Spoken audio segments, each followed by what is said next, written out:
Job రావాలంటే ఎలాంటి mind set ఉండాలి?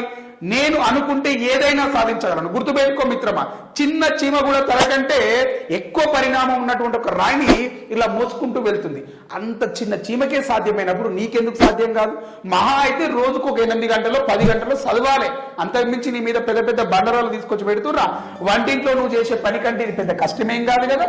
మహిళామూర్తుల గురించి చెప్పాలి అంటే వాళ్ళంతా త్యాగశీలుడు, గొప్ప హార్డ్ వర్కర్లు ఈ సొసైటీలో ఇంతవరకు ఎవరు సృష్టించలేదు. అందుకే చాలా మంది మహిళలను ఏమంటారు అంటే మాతృశక్తి, ఆరాధన శక్తి దేవత అని పిలుస్తారు.